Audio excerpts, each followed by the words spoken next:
नमस्कार प्यारे विद्यार्थियों, स्वागत है आपका अपने डिजिटल प्लेटफॉर्म पहली शिक्षा एकेडमी में। मैं किशन मालाकार आज आपके सामने जो अर्धवार्षिक परीक्षा की दृष्टि से महत्वपूर्ण प्रश्नों की सीरीज है उसका पार्ट 2 सामने लेके आया हूँ। तो इस पार्ट में हम जो हमारे बचे हुए चैप्टर हैं उनके प्रश्नों को कंप्लीट करेंगे, जिसमें जो सिर्फ एग्जाम की दृष्टि से महत्वपूर्ण क्वेश्चन है हम उसी पे चर्चा करेंगे। ठीक है, एग्जाम में आने वाले जो प्रश्न है वो किस प्रकार के होंगे, किस टाइप के प्रश्न पूछे जाएंगे, उस पर हम चर्चा करते हैं। तो हमारा समय बिना बर्बाद किए हम शुरू करते हैं हमारे प्रश्न की तरफ। ठीक है, प्रश्नावली 4.1 का पहला प्रश्न दिया हुआ है। इससे पहले वाली प्रश्नावली यानी 3 प्रश्नावलियों तक की क्लास हमने ले ली थी। अब आज हम प्रश्नावली 4 का जो पहला ही प्रश्न है वो हम करने वाले हैं। इसमें पूछ रहा है आपसे कि जांच कीजिए कि क्या निम्न द्विघात समीकरण है या नहीं है। ठीक है, एक प्रश्न आपको इस प्रकार का देखने को मिलेगा जिसमें आपको कुछ इस टाइप के फॉर्मेट देगा और उसमें आपसे पूछेगा कि ये जो समीकरण है ये द्विघात का रूप बनाती है या नहीं बनाती है। ठीक है, तो हल करने से पहले आपको पता हो कि द्विघात समीकरण का जो रूप होता है वो इस प्रकार का होता है ax² plus bx plus c बराबर 0। ठीक है, ये वही रूप है जो द्विघात बहुपद के लिए होता है। द्विघात बहुपद ही आपका समीकरण बन जाता है अगर आप बराबर में उसके 0 ले लेते हो। ठीक है, तो इन समीकरणों को हमें हल करके चेक करना होगा कि क्या समीकरण जो है आपकी द्विघात समीकरण बनाती है या नहीं बनाती है। ठीक है, तो इस प्रकार से आपको दिए जाएंगे। जैसे आपके क्वेश्चन नंबर ये दे रखा है, फर्स्ट दे रखा है, तो इसमें आपको होल स्क्वायर ओपन करके सॉल्व करना होगा, फिर चेक करना होगा कि द्विघात का रूप बनाता है या नहीं बनाता है। ठीक है, तो पहला क्वेश्चन हम हल करके देखते हैं।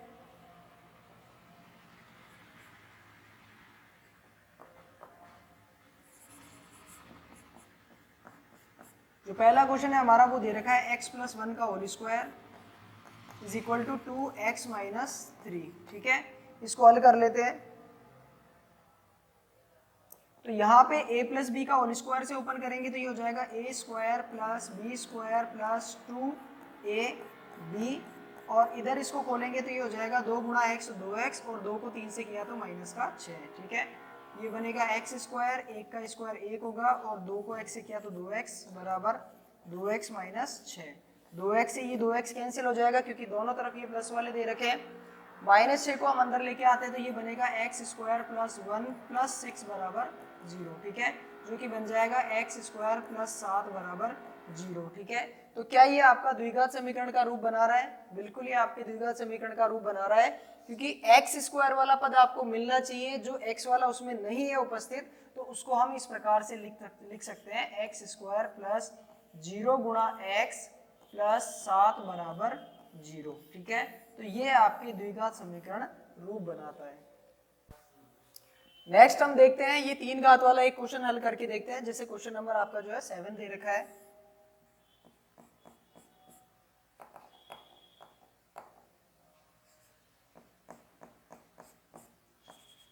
इसमें क्या दिया गया है कि x+2 का होल क्यूब बराबर 2x गुणा ब्रैकेट में आपके पास है x² माइनस 1। ठीक है, होल क्यूब खोलने के लिए अपने को होल क्यूब वाली आइडेंटिटी देखनी होगी, तो उसका मैं लिख देता हूं आपके सामने। a प्लस बी की घात 3 जो होता है वो होता है आपके a³ plus b³ plus 3a² plus 3ab²। ठीक है, चलिए, तो ये हो जाएगा हमारा a³ plus b³ plus 3a² plus 3ab²। ठीक है, बराबर ये हो जाएगा हमारा, इसको भी हल कर लेते हैं। 2x को x² से किया तो ये हो जाएगा 2x³ माइनस 2x। ठीक है, हल करने पर बनेगा यहाँ पे x³ प्लस 2 की घात 3 होता है 8 प्लस x² और 3 दूनी 6 तो 6x² प्लस यहाँ से हो जाएगा 2 दूनी 4, 4 3 12x बराबर इधर बचेगा 2x³ माइनस 2x। ठीक है, अब सारी टर्म को एक तरफ ले आते हैं तो यहाँ बनेगा x³, तो x³ के पास x³ वाला लाएंगे तो ये हो जाएगा माइनस का 2x³ प्लस 8, या 2 घात वाला पहले ले लेते हैं 6x² प्लस 12x, ये माइनस का 2x इधर आके प्लस का 2x हो जाएगा, और ये बचेगा प्लस का 8 बराबर 0। इसको हल करने पर बनेगा माइनस का x³ plus 6x² plus 14x plus 8 बराबर 0, ठीक है। तो इस प्रकार से होने की वजह से क्या होगा, इसमें 3 घात आ रही है, इस बहुपद का जो रूप है वो 3 घात वाला रूप बन रहा है, इसलिए यह जो समीकरण है आपकी वो द्विघात समीकरण नहीं है, ठीक है। तो ये क्या हो जाएगी आपकी द्विघात समीकरण नहीं है, ठीक है। नेक्स्ट प्रश्न की तरफ चलते हैं हमारे। प्रश्न संख्या 3 दे रखी है, निम्न समीकरणों के मूल ज्ञात कीजिए, ठीक है। अब इन समीकरणों के मूल ज्ञात करने हैं, तो मूल ज्ञात करने के लिए सबसे पहले इसको द्विघाती रूप में बनाना होगा। इस समीकरण को द्विघाती रूप में बनाने के लिए हम क्या करेंगे, x माइनस 1/x, यहाँ एलसीएम लेंगे, x आएगा एलसीएम, तो x को x से गुणा किया x स्क्वायर माइनस 1 को 1 से गुणा किया 1 बराबर 3, तो ये हो जाएगा x स्क्वायर माइनस 1 बराबर x 3 से गुणा होके बनेगा 3x। तो इसको द्विघाती रूप में बनाने के लिए क्या करेंगे, सभी को एक तरफ ले आते हैं, तो ये आ जाएगा हमारे द्विघाती रूप, ठीक है। समीकरण का सबसे पहले हमें क्या बनाना है, द्विघाती रूप बनाना है, और फिर उस समीकरण में मध्य पद को विभाजित करके हम क्या ज्ञात कर सकते हैं, इसके मूल ज्ञात कर सकते हैं, ठीक है। तो गुणा करने पर तो 1 आना चाहिए, लेकिन घटाने पर आपके पास क्या आना चाहिए, 3 आना चाहिए, ठीक है। तो ये हमारे थोड़ा सा गड़बड़ करता है, यहाँ पे होगा हमारा x स्क्वायर और ये हो जाएगा माइनस का 3। तो ऐसी संख्या जिनको गुणा करने पर या इस प्रकार के प्रश्नों का जो मूल है हम द्विघाती सूत्र से ज्ञात कर सकते हैं। तो द्विघाती सूत्र होगा हमारा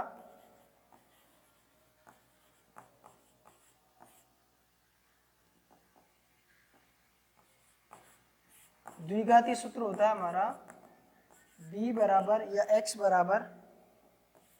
बराबर minus B plus minus root में बी स्क्वायर माइनस 4ac, ठीक है।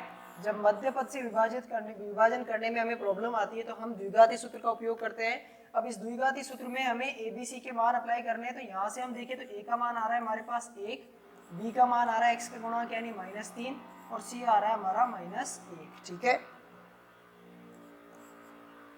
तो यहाँ हम हल करते हैं इसको, द्विघाती सूत्र में मान रखने पर x बराबर हो जाएगा -b की वैल्यू है -3 प्लस माइनस रूट में b स्क्वायर यानी -3 का स्क्वायर माइनस 4a कितना दे रखा है हमारा 1 दे रखा है 4a और c हमारा -1 दे रखा है, ठीक है। अपॉन में आ जाएगा 2a, तो x बराबर निकलेगा माइनस माइनस प्लस का 3 प्लस माइनस रूट में -3 का स्क्वायर होगा 9 और माइनस माइनस प्लस का 4, ठीक है, बटा 2। तो ये हो जाएगा x बराबर 3 प्लस माइनस रूट में 13 बटा 2। तो x द्विघाती समीकरण है तो 2 मूल निकल के आएंगे, तो एक मूल तो प्लस वाला लेंगे हम और एक मूल लेते हैं हम माइनस वाला, ठीक है। तो इस प्रकार से हम क्या कर सकते हैं, समीकरण के मूल ज्ञात कर सकते हैं। ध्यान दीजिए कि जब भी जो हमारा मध्य पद के विभाजन से अगर मूल ज्ञात नहीं होते हैं तो हम क्या करते हैं, द्विघाती सूत्र का उपयोग करते हैं, जिसमें किसी भी प्रकार के मूल निकल कर आए उनको हम आसानी से ज्ञात कर सकते हैं, ठीक है। नेक्स्ट हमारा क्वेश्चन नंबर 8 दे रखा है, एक रेलगाड़ी एक समान चाल से 360 किलोमीटर की दूरी तय करती है। चाल उसने समान दे रखी है और दूरी जो बताइए 360 किलोमीटर की बताइए टोटल डिस्टेंस। यदि यह चाल 5 किलोमीटर प्रति घंटा अधिक होती तो वह उसी यात्रा में 1 घंटा कम समय लेता, ठीक है। उसने कहा है कि अगर वो अपनी स्पीड को बढ़ा देता है तो उसकी जो यात्रा है उसमें उसको 1 घंटा कम लगता है, यानी समय का अंतर दे रखा है कि पहले वाली स्पीड में जो उसको समय लग रहा था और बाद वाली स्पीड में जो समय लग रहा है उसमें 1 घंटे का अंतर है, ठीक है। तो इस प्रकार से जब भी हमें मानना होगा तो उसने हमसे पूछा है कि 1 घंटा कम लगता है, रेलगाड़ी की चाल ज्ञात कीजिए, ठीक है। तो शुरुआती जो हमारी रेलगाड़ी की चाल होगी वो क्या मानेंगे हम, x किलोमीटर प्रति घंटा। तो माना प्रारंभ में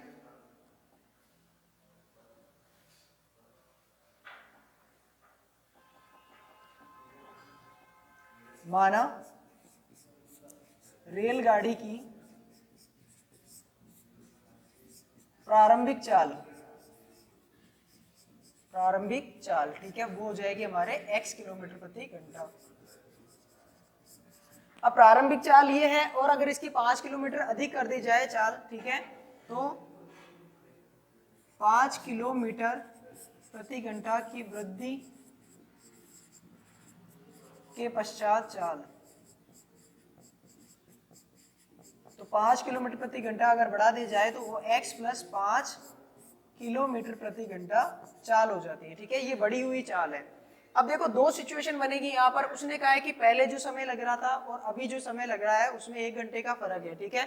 इसका मतलब ये हो गया कि पहले रेलगाड़ी की चाल कम थी, तो कम चाल से अगर वो यात्रा करेगा तो ज्यादा समय लगेगा। उसने स्पीड बढ़ा ली, स्पीड अगर उसकी ज्यादा हो जाए तो उसको समय कम लगेगा। ठीक है, जो संबंध होता है वो किस प्रकार से होता है कि जो समय होता है हमारा, समय बराबर हम लिख सकते हैं दूरी बटा चाल।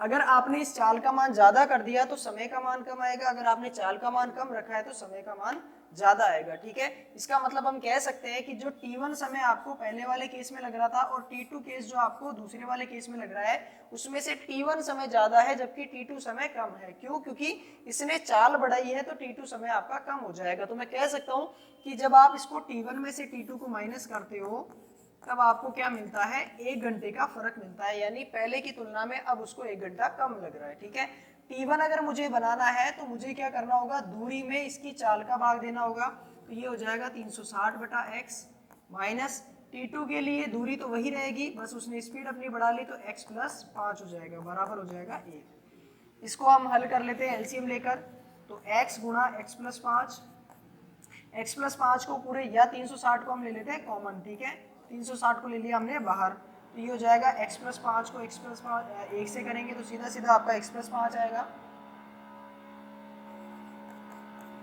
माइनस यहाँ 1 बचा तो x हो जाएगा, बराबर हमारे पास बचा 1। ठीक है, यहाँ से x कैंसिल हो जाएगा, ये पूरा मान इधर आके 1 से गुणा होगा, यहाँ बचा सिर्फ 360 और ब्रैकेट में बचा हमारे पास 5, और ये पूरा मान इधर आके 1 से गुणा होगा तो इसको मैं लिख सकता हूँ x स्क्वायर प्लस 5x। ठीक है, ये हो जाएगा हमारा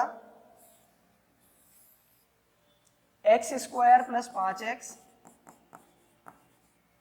और बराबर में हो जाएगा 0 5 6 30, 3 और 5 3 15 और 3 18, तो ये हो जाएगा x square plus 5x minus 1800 बराबर 0। ठीक है, इसको मध्यपद विभाजन से भी कर सकते हैं और हमारे पास डायरेक्ट फॉर्मूला द्विघाती सूत्र है तो उससे भी हम कर सकते हैं। तो यहाँ से हम लिख सकते हैं x बराबर minus B plus minus root में B square minus 4ac upon 2a।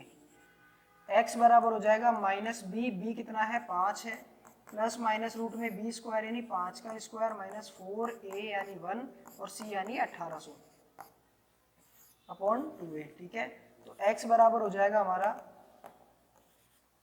Minus 5 plus minus ये बन जाएगा 25, माइनस माइनस हो जाएगा प्लस, क्योंकि 1800 जो है माइनस का दे रखा है ना, c का मान कितना है हमारा माइनस है, तो माइनस 1800 को माइनस 4 से गुणा करेंगे तो ये हो जाएगा 0 0 8 चौक 32, 3 4 एकम 4 और 3 7। ठीक है, अपॉन 2a और a का मान है हमारे पास 1।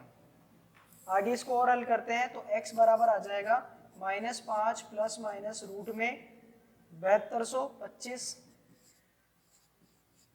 बटा 2, 2 एकम 2। ठीक है, इसको हल करते हैं, माइनस 5 प्लस माइनस ये 7225 जो है किसी न किसी का होल स्क्वायर होगा, क्योंकि लास्ट में 25 बन रहा है, तो हम चेक करते हैं कि ये किसका है। देखिए अब ये किसका है, इसको चेक करने के लिए हम क्या करते हैं, सबसे पहले इसके आसपास की वैल्यू देखते हैं। देखिए अगर मैं 90 का स्क्वायर करता हूँ तो मुझे मिलता है 8100, ठीक है, जो कि इससे काफी ज्यादा है।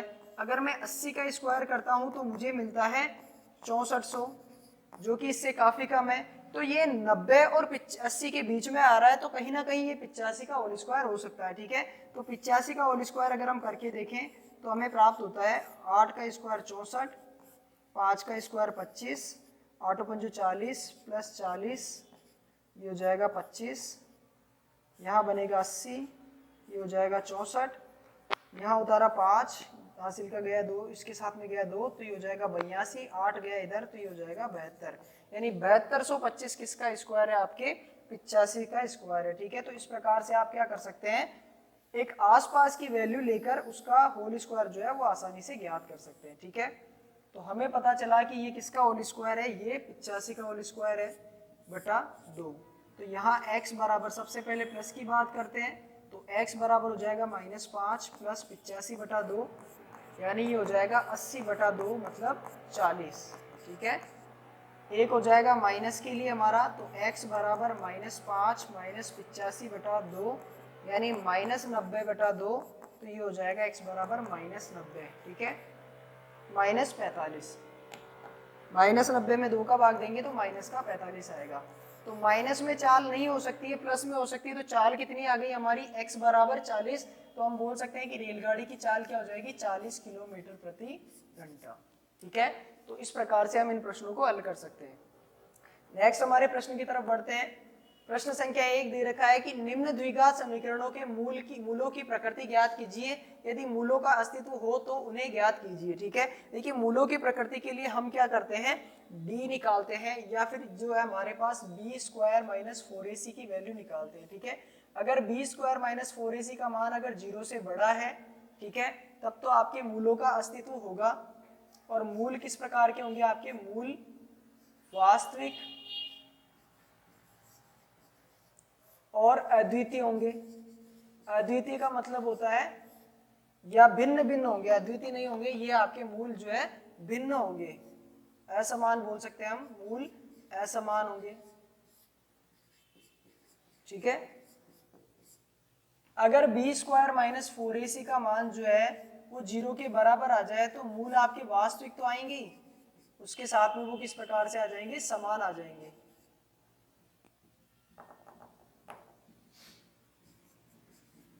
मूल वास्तविक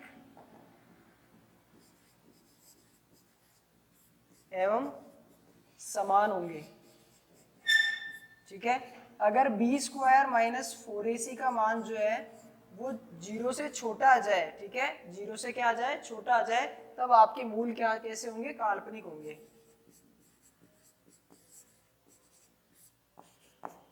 तो यहाँ मूलों का अस्तित्व नहीं होता है। ठीक है, पर ये दो केस अगर आपका जो है b square minus 4ac follow करता है, तब आपके मूलों का क्या आएगा, अस्तित्व आ जाएगा। ठीक है, तो इसके प्रश्नों में हम देखते हैं। इसका देखिए प्रश्न संख्या जो आपका ये फर्स्ट का जो सेकंड दे रखा है, इसको देखें अगर, तो यहाँ पे हमारे पास दे रखा है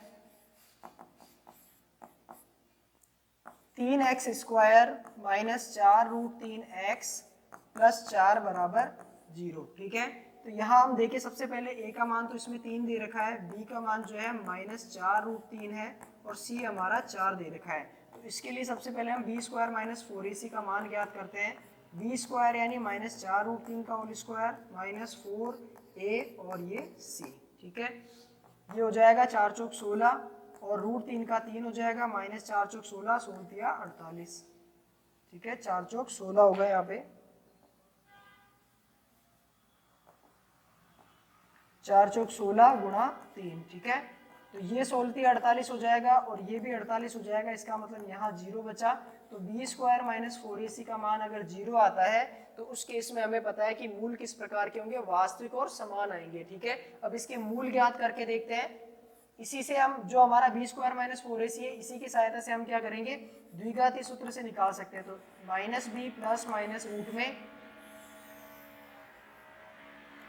b square minus 4ac upon 2a। ठीक है, तो x बराबर हो जाएगा माइनस b हमारा दे रखा है माइनस 4 रूट 3 और रूट में जो है आपका प्लस माइनस, रूट में आने वाली वैल्यू क्या हो जाएगी, 0 हो जाएगी, क्योंकि b स्क्वायर माइनस 4ac हमने पहले सॉल्व कर लिया है। ठीक है, देखिए ये b स्क्वायर माइनस 4ac आपका क्या होता है, रूट में आता है। तो जब 0 से छोटी इसकी वैल्यू आएगी तो इसका मतलब b स्क्वायर माइनस 4ac आपका ऋणात्मक आएगा। और रूट में अगर कोई संख्या ऋणात्मक आती है तो उसके मूल किस प्रकार के आते हैं, आपके काल्पनिक आते हैं। ठीक है, जबकि ये धनात्मक होगा तब भी आपको मूल देगा, अगर इसका मान 0 होगा तब भी आपको मूल देगा। ठीक है, 0 होने पर ये समान मूल देगा। तो अभी हम निकाल के देखते हैं। अपॉन 2a, तो 2 और a की वैल्यू हमें क्या दे रखी है, a की वैल्यू है 3। तो ये हो जाएगा x बराबर माइनस माइनस प्लस का 4 रूट 3 बटा 6। ठीक है, 2 दूनी 4 2 तिया 6, तो x बराबर आ जाता है 2 रूट 3 बटा 3। ठीक है, तो यही इसी मूल को हम क्या करेंगे, दो बार लिखेंगे, क्योंकि हमारे पास प्लस माइनस वाला केस खत्म हो चुका है, जिससे दो अलग अलग मूल प्राप्त होते हैं, एक बार प्लस करने पर, एक बार माइनस करने पर यहाँ हम देखते हैं कि एक ही मूल आ रहा है, इसका मतलब वही हमारे दो मूल होंगे समीकरण के लिए। ठीक है, इसी प्रकार से बाकी प्रश्नों को आप चेक कर सकते हैं। प्रश्न संख्या 2 दे रखा है कि निम्न प्रत्येक द्विघात समीकरण में k का ऐसा मान ज्ञात कीजिए कि उसके दो बराबर मूल हो। ठीक है, देखिए इसने इसी हिंट के लिए आपको क्वेश्चन दिया है कि अगर बराबर मूल हो तो आपको क्या करना है, उसके लिए k का मान ज्ञात करना है। ठीक है, तो ये प्रश्न जो है सेकंड वाला मैं आपको बता देता हूं, kx और ब्रैकेट में x माइनस 2 प्लस 2 बराबर 0। ठीक है, इसको हल करते हैं। ये होगा आपका के x square minus 2kx plus 2 बराबर 0। ठीक है, यहाँ a का काम कर रहा है k, b का काम कर रहा है माइनस 2k और c का काम कर रहा है प्लस का 2। ठीक है, तो हमें पता है कि दो मूल समान है, चूंकि मूल समान है इसलिए क्या हो जाएगा, बी स्क्वायर माइनस 4ac का मान हो जाएगा बराबर 0। ठीक है, बी स्क्वायर यानी माइनस 2k का स्क्वायर माइनस 4a यानी k, c यानी 2 बराबर 0। ठीक है, ये हो जाएगा 4k स्क्वायर माइनस 8k बराबर 0।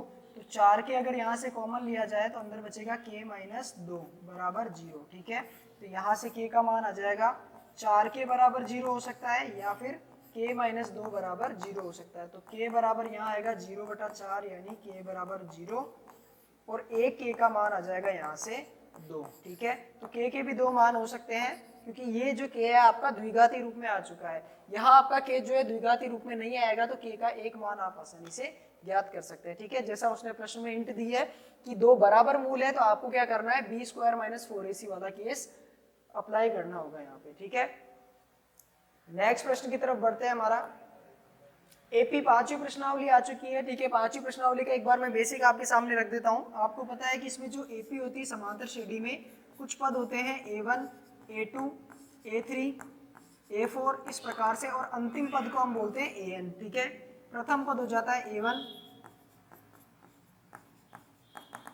a। ठीक है, इसी को हम a1 बोल सकते हैं। और सार्वंतर जो होता है d होता है सार्वंतर, वो हम निकालते हैं a2 माइनस a1 से या फिर a3 माइनस a2 से या फिर a4 माइनस a3 से। ठीक है, यानी आगे वाले पद में से पिछला पद अगर हम माइनस कर दे तो हमारा d निकल के आता है। और आपको पता है कि जो AP समांतर श्रेणी होती है उसमें प्रत्येक दो पदों में जो अंतर होता है वो हमेशा समान होता है। ठीक है, और आपकी AP बढ़ते हुए क्रम में भी हो सकती है। अगर बढ़ते हुए क्रम में होगी तो आपके d का मान जो है धनात्मक आएगा। एपी आपकी घटते हुए क्रम में हो सकती है, घटते हुए क्रम में निकालोगे तब आपकी डी का मान ऋणात्मक आएगा। ठीक है, अंतिम पद an हो जाता है। ठीक है, और पदों की संख्या कितनी हो जाती है, पदों की संख्या जो है वो हो जाती है हमारी n। ठीक है, क्योंकि nवें नंबर का पद जो है लास्ट में रखा हुआ है, इसका मतलब n पद हमारे पास है, इसीलिए पदों की संख्या क्या हो जाती है, n हो जाती है। ठीक है, और अंतिम पद हमारा an हो गया। अब यहाँ से अंतिम पद के लिए an के लिए एक फॉर्मूला होता है a plus n minus 1 into D. ठीक है, ये हमारा nवें पद का फॉर्मूला होता है जिसके अंदर a, n और d अगर हमें दिए गए हो तो हम अंतिम पद आसानी से ज्ञात कर सकते हैं। ठीक है, तो ये हमारा एपी का बेसिक हो गया। अब हमारे प्रश्न क्या कह रहे हैं उनकी बात करते हैं हम। सबसे पहला हमारा प्रश्न कह रहा है कि एपी 3, 8, 13, 18 का कौन सा पद 78 है, यानी कौन सा पद, यानी an दे रखा है, nवा पद जो है आपको दे रखा है। तो इसने क्या कहा कि कौन सा पद है, कितने नंबर का पद है, यानी ये nवें नंबर का पद है जो कि कितना है, 78 है। ठीक है,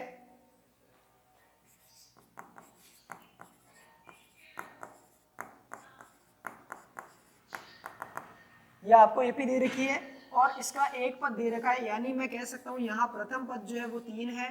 डी अगर मैं निकालना चाहूँ तो a2 माइनस a1 से निकाल सकता हूँ, यानी 8 माइनस 3 बराबर 5 हो जाएगा डी का मान। और हमें an दे रखा है कि वो कितना है, 78 है। ठीक है, हमें ज्ञात क्या करना है, n ज्ञात करना है, उस पद का नंबर बताना है कि वो कितने नंबर का पद है। ठीक है, और इसके लिए हमारे पास फॉर्मूला होता है an बराबर n a plus n minus 1 into D. an हमारा दे रखा है 78। ठीक है, प्रथम पद हो गया हमारा 3 प्लस n हमें ज्ञात करना है, d हमारा हो जाता है 5। 3 को उधर भेजा तो ये हो जाएगा 78 माइनस 3 बराबर n माइनस 1 गुणा 5, ये बनेगा 75। और n माइनस 1 से गुणा में जो 5 आ रहा है वो भाग में आएगा तो ये हो जाएगा n माइनस 1, ये जाएगा हमारा 5 एकम 5, 5 25, तो 15 बराबर n माइनस 1, माइनस 1 उधर जाके प्लस हो जाएगा तो n का मान आ जाता है हमारे पास 16, यानी 16वें नंबर का पद क्या है हमारा, 78 है। ठीक है, अतः 16वां पद 78 है। ठीक है, इस प्रकार से हम आसानी से बता सकते हैं। अब क्वेश्चन नंबर 5 कह रहा है कि निम्न समांतर श्रेणियों में से प्रत्येक श्रेणी में कितने पद हैं। ठीक है, यहाँ पे भी आपसे क्या पूछा है, पदों की संख्या पूछा है। ये आपका अंतिम पद दे रखा है 205, प्रथम पद डी आप आसानी से ज्ञात कर सकते हो, एन आपको दे दिया है, तो अज्ञात राशि यानी एन आप आसानी से ज्ञात कर सकते हो। ठीक है, नेक्स्ट हमारा प्रश्न संख्या 13 दे रखा है। ये भी एग्जाम की दृष्टि से बहुत महत्वपूर्ण है, सिर्फ एक लाइन का प्रश्न है पर काफी अच्छी चीजें इसमें दे रखी है। ठीक है, 3 अंकों वाली कितनी संख्या है 7 से विभाज्य है। ठीक है, ऐसी 3 अंकों वाली संख्याएं बतानी है जो आपके 7 से विभाजित होनी चाहिए। ठीक है, तो सबसे पहले अगर हम बात करें कि 3 अंकों वाली संख्याएं कौन कौन सी होती है, तो 99 जो होती है 2 अंकों की सबसे बड़ी संख्या होती है। जैसे ही हम 99 से आगे 100 पर आते हैं तो 100 आपके 3 अंकों वाली संख्या बन जाती है। ठीक है, तो इसके लिए सबसे पहले मुझे 3 अंकों वाली सारी संख्याएं लिखनी होगी।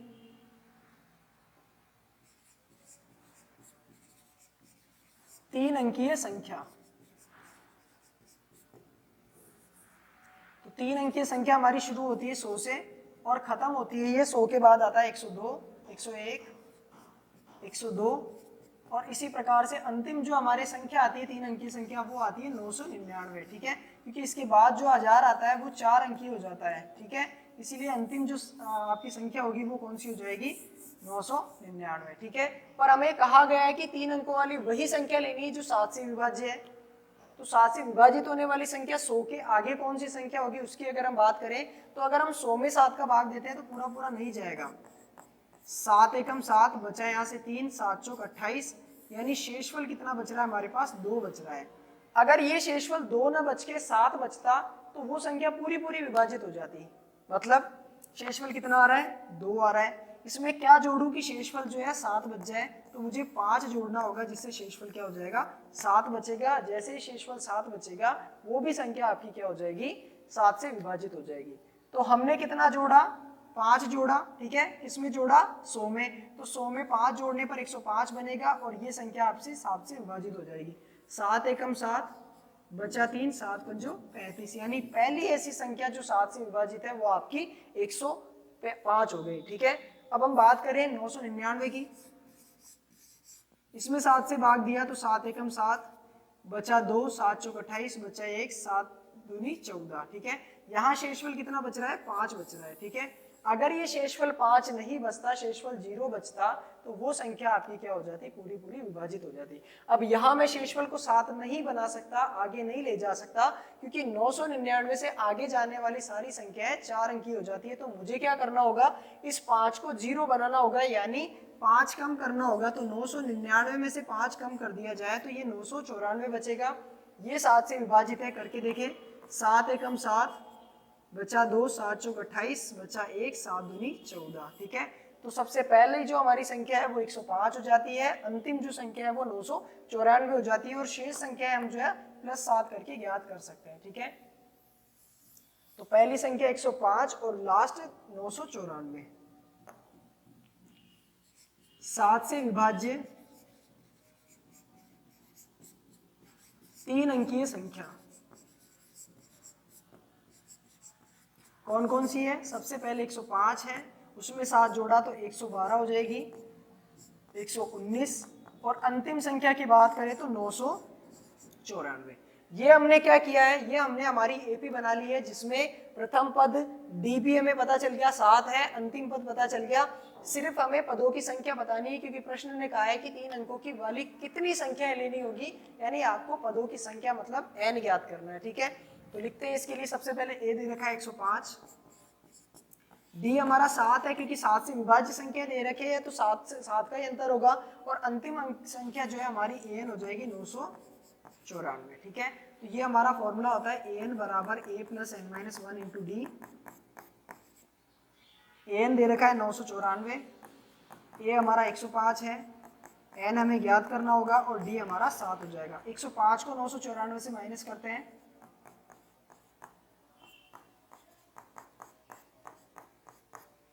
यहां से माइनस करेंगे बचेगा 9,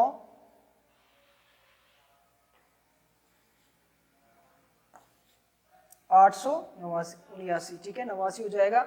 अब 7 का इसमें भाग देते हैं जो गुणा में है, तो यहाँ से सिर्फ n-1 बचेगा।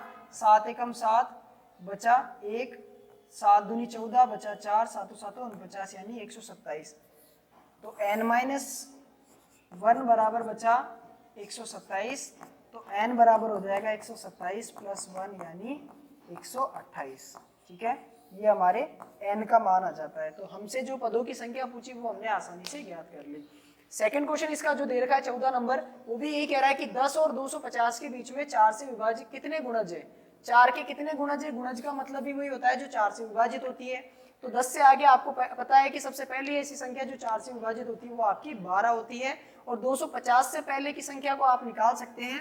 250 में 4 का भाग देते हैं तो 4 6 24 बचा 1, 4 दूनी 8 यानी शेषफल 2 आ रहा है। तो मुझे 250 से पहले रखनी है संख्या, 250 से आगे नहीं जानी है। तो ये 2 को कम करना पड़ेगा, 2 को कम करेंगे तभी शेषफल 0 होगा। और 250 में से अगर हम 2 कम करते हैं तो 248 बचता है, जो कि 4 से पूरा विभाजित है। 4 6 24 और 4 दूनी 8। ठीक है, तो अंतिम संख्या आपकी 248 हो जाएगी, प्रथम संख्या आपकी 12 हो जाएगी। 12 से आगे वाली संख्या आप +4 करके आसानी से निकाल सकते हैं। नेक्स्ट हमारा दे रखा है कि निम्न समांतर श्रेणियों का योग ज्ञात कीजिए। अब योग ज्ञात करने के लिए हमारे पास 2 फॉर्मूले हैं। ठीक है, योग ज्ञात करने के लिए 2 फॉर्मूले हमारे पास। सबसे पहला फॉर्मूला Sn बराबर होता है n/2 2a plus n-1 into D. ठीक है, एक छोटा फॉर्मूला होता है Sn बराबर n/2 a प्लस an। ठीक है, ये फॉर्मूला कब लगाना है, जब हमें अंतिम पद नहीं दे रखा हो। तो अंतिम पद नहीं दे रखा हो तब हमें n चाहिए होगा, a चाहिए होगा और d चाहिए होगा। ठीक है, और सेकंड फॉर्मूला लगाएंगे जब हमें अंतिम पद दे रखा हो यानी an दे रखा हो, तब वो हम काम में लेंगे। जो पहला प्रश्न है हमारा, उसमें क्या कहा है कि समांतर श्रेणियों का योग ज्ञात कीजिए। जैसे पहला पूछ रहा है कि 2 7 12 10 पदों तक, तो 10 पदों तक मतलब n दे रखा है। ये क्या लिखा है, 10 पदों तक मतलब n दे रखा है। 12 पदों तक यानी n दे रखा है, ये भी हमें n दे रखा है। पर दूसरे क्वेश्चन की अगर मैं बात करूं तो नीचे दिए हुए योगफलों को ज्ञात कीजिए, जिसमें प्लस में संख्या आपको दे रखी है और लास्ट में प्लस होने वाली संख्या 84 है। इसका मतलब ये आपका an दे रखा है। ये क्या दे रखा है, an दे रखा है। तो इन दोनों प्रश्नों को हम हल करते हैं। दोनों में हमारे अलग अलग फॉर्मूले काम में आएंगे। चलिए, तो हमारा जो फर्स्ट फॉर्मूला काम में आने वाला है फर्स्ट वाले क्वेश्चन में, तो इसका देखते हैं हम। एपी हमारी जो दे रखी है वो है हमारी 2, 7, 12 और इसमें जो पदों की संख्या यानी n दे रखा है वो दे रखा है 10। ए हमारा हो जाएगा 2। डी अगर हम निकालना चाहे तो a2 माइनस a1 से निकलेगा, यानी 7 माइनस 2 से निकालेंगे तो डी आ जाएगा हमारा 5। ठीक है, प्रथम पद आ गया, डी आ गया, एन आ गया। तो अब इस फॉर्मूले से हम Sn आसानी से ज्ञात कर सकते हैं। तो Sn बराबर हो जाएगा n/2 2a plus n-1 into D. ठीक है, वैल्यू पुट करते हैं तो S10 निकालना होगा क्योंकि पदों की संख्या 10 है। तो ये हो जाएगा 10/2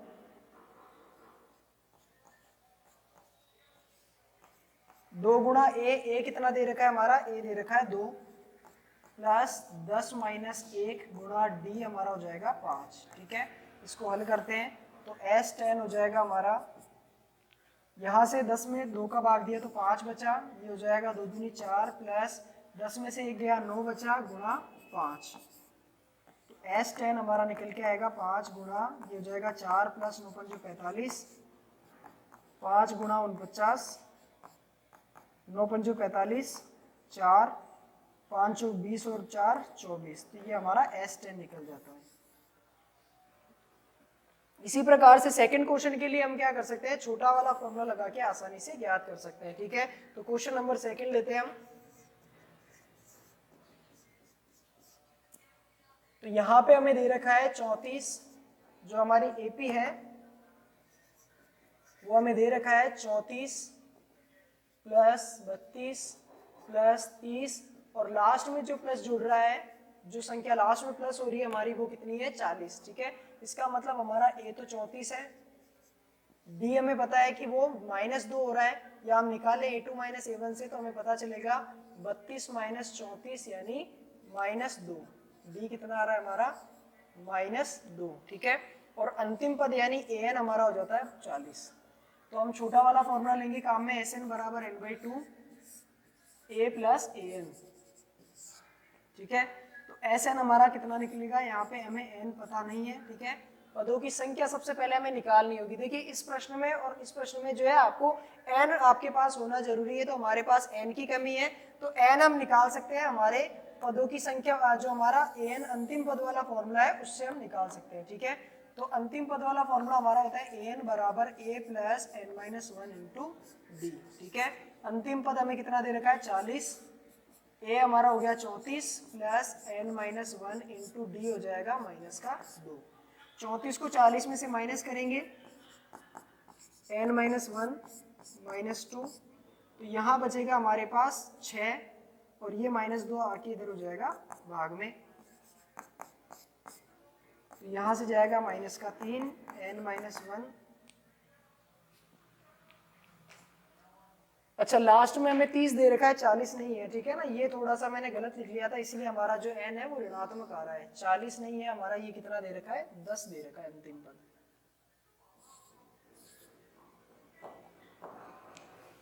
ये 10 है तो अंतिम पद हमारा 10 हो जाएगा। 10 में से 34 को माइनस करेंगे तो हमारे पास बचेगा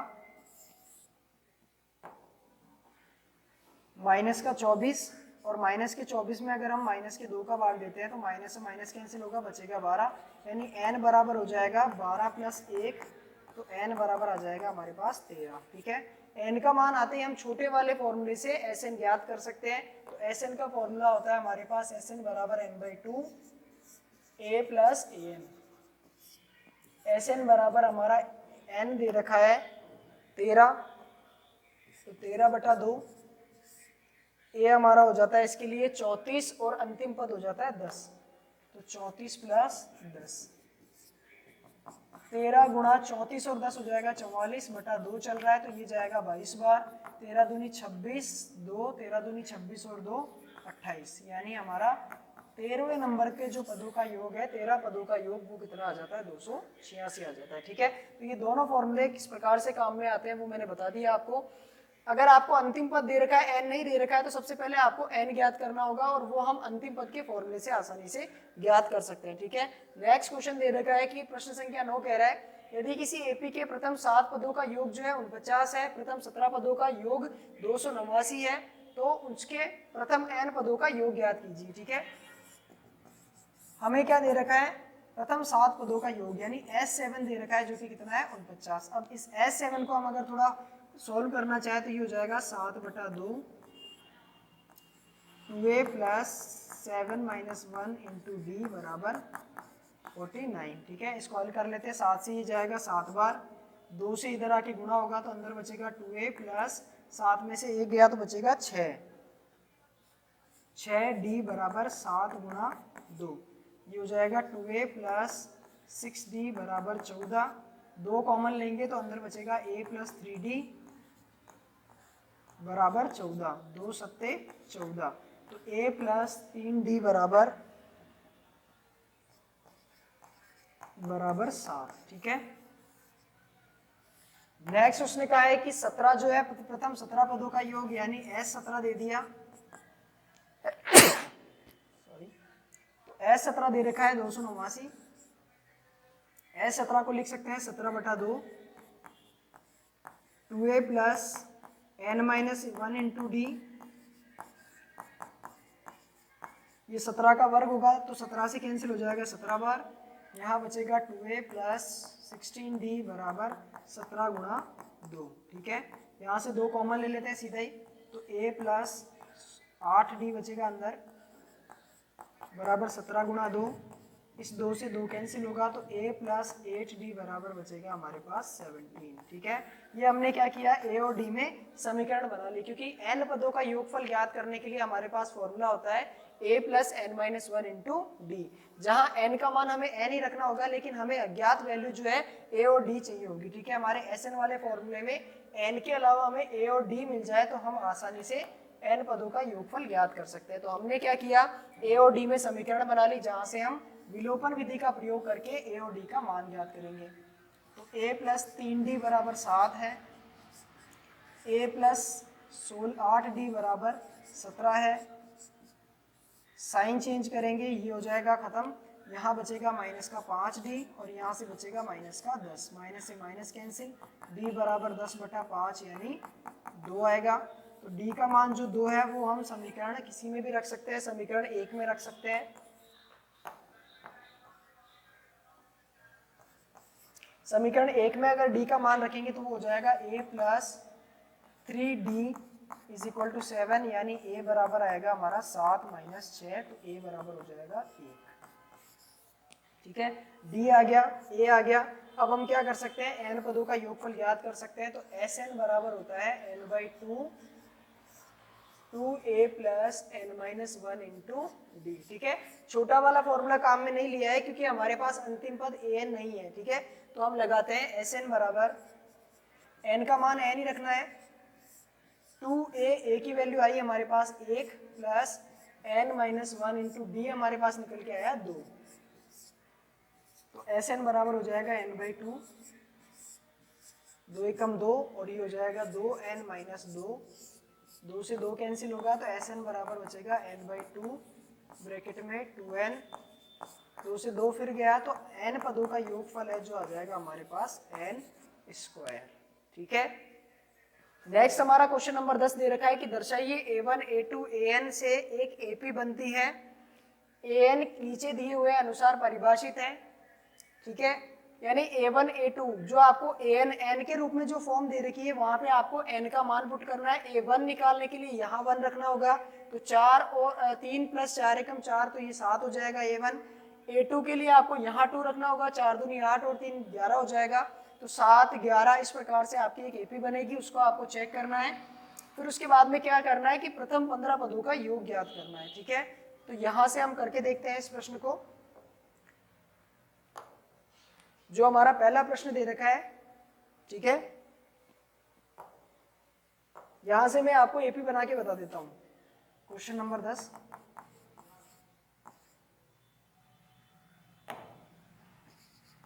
an बराबर दे रखा है 3 प्लस 4n। ठीक है, n बराबर 1 के लिए हम a1 निकालेंगे तो वो हो जाएगा 3 प्लस 4 गुणा 1 यानी 7। n बराबर 2 के लिए हम a2 निकालेंगे तो वो हो जाएगा हमारा 3 प्लस 4 गुणा 2 यानी 4 दूनी 8 और 3 11। a3 अगर हम निकालेंगे तो 3 प्लस 4 गुणा 3, 4 3 12 और ये हो जाएगा हमारा 3 15। तो ये हमारे AP बन जाती है। उसने 15 पदों का योगफल पूछा है तो हम a15 भी ज्ञात कर लेंगे। 3 प्लस 4 गुणा 15, 15 चौक 60 और ये हो जाएगा 63। ठीक है, तो a15 आ गया, a आ गया, प्रथम पद आ गया, d हम निकाल सकते हैं। ठीक है, n का मान हमें पता है तो इसके लिए हम 15 पदों का योगफल आसानी से ज्ञात कर सकते हैं। ठीक है, नेक्स्ट हमारी प्रश्नावली 6 दे रखी है। इसमें क्या कह रहा है कि आपके DE और BC समांतर दे रखा है, DE और BC समांतर दे रखा है। फर्स्ट में EC और सेकंड में AD ज्ञात कीजिए। तो फर्स्ट वाले में तो EC का मान ज्ञात करना है, सेकंड वाले में AD का मान ज्ञात करना है। ठीक है, देखिए ये आपके एक थ्योरम का पार्ट हो जाता है। थ्योरम क्या कहती है कि किसी त्रिभुज की एक भुजा के समांतर खींची गई रेखा इस प्रकार से हो कि वो अन्य दो भुजाओं को इस प्रकार से काटे, तब क्या होगा कि उन भुजाओं का जो अनुपात होगा यानी AD और BD का अनुपात AE और EC का अनुपात आपस में क्या होगा, बराबर होगा। ये हमारे एक प्रमेय का कथन होता है। ठीक है, तो फर्स्ट का सॉल्यूशन देखते हैं हम। यहाँ हो जाएगा, हमें पता है सबसे पहले हमें क्या दे रखा है कि जो DE भुजा है वो समांतर है BC के। तो समांतर है त्रिभुज की एक भुजा के समांतर हमने अन्य भुजा खींची है, तो वो जिस बिंदु पे काटती है उसके लिए क्या हो जाएगा AD बटा BD बराबर AE बटा EC। ठीक है, हमें क्या निकालना है, EC निकालना है फर्स्ट वाले के लिए। AD का मान दे रखा है 1.5, BD दे रखा है 3, AE दे रखा है 1 और EC दे रखा है, EC हमें निकालना है। ठीक है, तो यहाँ से हो जाएगा, यहाँ से पॉइंट हटाते हैं तो नीचे 0 आता है, 15 एकम 15, 15 दूनी 30, EC को 1 से गुणा किया तो EC और 2 को 1 से किया तो 2 आ जाएगा, यानी EC का मान आ जाता है 2 सेंटीमीटर। ठीक है, आकृति 6.1 साथ में देखते हैं हम। सेकंड वाला क्वेश्चन दे रखा है हमारा, इसमें हमें AD ज्ञात करनी होगी। तो यहाँ पे भी आपको दे रखा है कि जो DE समांतर है, DE समांतर दे रखी है BC के, तो यहाँ से AD अपॉन BD बराबर AE अपॉन EC। ठीक है, AD का मान हमें ज्ञात करना होगा, BD हमें दे रखा है 7.2, AE 1.8 दे रखा है और यहाँ दे रखा है 5.4, ठीक है। नीचे दशमलव हटाया, यहाँ से दशमलव कैंसिल हो जाएगा, 18 एकम 18, 18 तिया 54, ठीक है। चलो तो 3 से ये भी कैंसिल हो सकता है, इसको और सोल्व कर लेते हैं पहले। AD को 3 से किया तो 3 AD बराबर हो जाएगा 7.2, AD बराबर हो जाएगा 7.2 बटा 3, ठीक है। 3 के पहाड़े से कैंसिल करेंगे, 3 दूनी 6 बचा 1 पॉइंट लग के 3 चौक 12, यानी AD आ जाएगा हमारा 2.4 सेंटीमीटर, ठीक है। तो ये थ्योरम के बेस पे हम इन प्रश्नों को हल कर सकते हैं। नेक्स्ट हमारा क्वेश्चन नंबर 4 दे रखा है कि आकृति 6.36 में QR अपॉन QS और QT अपॉन PR आपको दिया हुआ है, कोण 1 बराबर कोण 2 दे रखा है। दर्शाइए कि PQS जो है वो समरूप होगा TQR के लिए, ठीक है। देखिए दो त्रिभुज समरूप कब हो सकते हैं, जब उसमें क्या हो कि दो भुजाओं का अनुपात समान हो, ठीक है, और उनके बीच का कोण समान हो, यानी आपके SAS वाला रूल लगता है इसमें, ठीक है। या फिर ASA, दो कोण समान हो, उनके बीच वाली भुजा का अनुपात समान हो, तो वो आपके रूल लग जाता है। इसके अलावा हम देख सकते हैं इसके अंदर साइड की तीनों साइडों का जो आपके अनुपात समान होता है, तो वो भी हमारे क्या हो जाते हैं, समरूप त्रिभुज हो जाते हैं। तो दोनों त्रिभुजों को समरूप करने के लिए हमें इसी प्रकार की चीजें ढूंढनी होगी इसमें, ठीक है। सबसे पहले हमें दिया गया क्या है, हमें दिया गया है कि QR और QS का जो अनुपात है वो समान है, किसके, QT और PR के, ठीक है। तो सबसे पहले इनको हाईलाइट करते हैं, QR और QS। तो QR हमारा दे रखा है टोटल बड़ी वाली लाइन, ठीक है, और QS दे रखी है छोटी वाली लाइन। उसके अलावा हमें दिया है QT और PR, ठीक है। और साथ ही हमें दिया है कोण 1 बराबर कोण 2, ठीक है। हमें जिन त्रिभुजों को लेना है उनका सिलेक्शन करते हैं हम। सबसे पहले त्रिभुज PQS व त्रिभुज TQR में।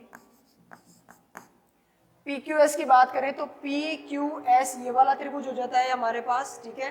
तो PQS त्रिभुज के अंदर क्या बन रहा है, कोण 1 बन रहा है, और इस त्रिभुज में जो TQR है, TQR इसमें हमारे पास कोण 2 बन रहा है, लेकिन कोण 2 कंप्लीट नहीं आ रहा है, ठीक है, वो TQR का हिस्सा नहीं है हमारे पास, ठीक है। तो इसकी बात करें तो इसमें भी हमारे पास कोण 1 ही बन रहा है। तो सबसे पहले कोण 1 बराबर कोण 1 बता देते हैं, जो कि दोनों त्रिभुज में बन रहा है। ये हो जाएगा हमारा उभयनिष्ठ कोण।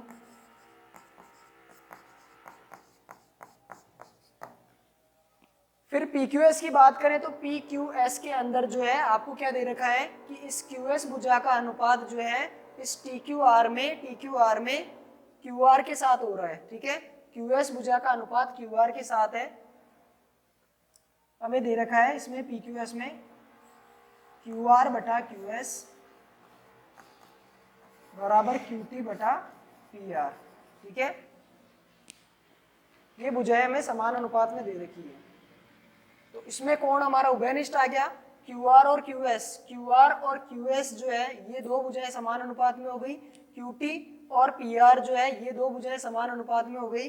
तो इस त्रिभुज के लिए PQS के लिए तो PR भुजा काम में आ रही है, और QTR के लिए QT भुजा काम में आ रही है। इसी के साथ में QR भुजा जो है बड़े वाले त्रिभुज की हो गई, और QS हो गई हमारे छोटे वाले त्रिभुज की।